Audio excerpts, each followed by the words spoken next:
Mes chers frères et sœurs, aujourd'hui, il s'est produit quelque chose qui a bouleversé mon cœur d'une manière inattendue.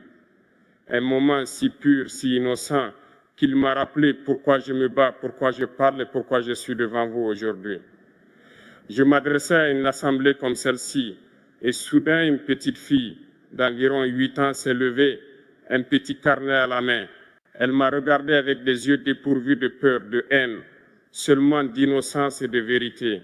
Et elle m'a posé d'une voix douce comme le vent une question si profonde que je suis resté silencieux un instant. Elle m'a dit, « Président Traoré, que Jésus pour vous ». Et mes frères et sœurs, lorsque cette question est parvenue à mes oreilles, le monde a semblé s'arrêter. Le temps lui-même ralentit. L'air devint lourd, comme si le poids de ces mots avait emporté le vent de la salle.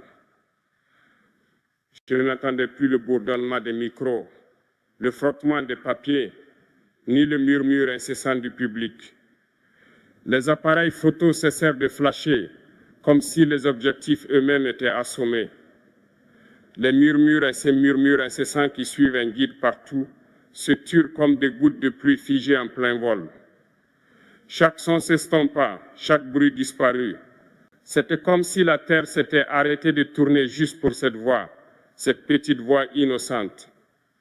Sa question n'a pas seulement pénétré mes oreilles, elle a transpercé mon âme, elle a ébranlé mon cœur, et dans ce silence, je l'ai entendu. Ni les applaudissements, ni les discours, ni le bruit de ce monde, mais l'écho de ces paroles résonnant comme une cloche en moi. Qui est Jésus pour vous? Comprenez-vous le poids de cela, mes frères et sœurs? Dans un monde où l'on réclame le pouvoir, l'argent, des faveurs, des promesses, cette petite fille ne demandait que la vérité. Elle ne s'intéressait pas à la politique. Elle ne m'a pas interrogé sur la guerre. Elle m'a interrogé sur l'essence de mon âme. Elle m'a interrogé sur l'amour, sur la foi, sur l'éternité. Et à cet instant, je l'ai vue là, minuscule, fragile, mais portant dans ses yeux la force de 1000 tempêtes.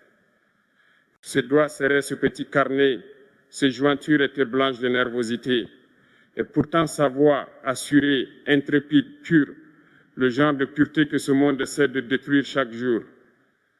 Je l'ai regardée et j'ai vu plus qu'un enfant. J'ai vu de l'espoir. J'ai compris pourquoi nous nous battons. J'ai compris pourquoi nous résistons. Car qu'est-ce que le leadership si ce n'est pour des enfants comme elle?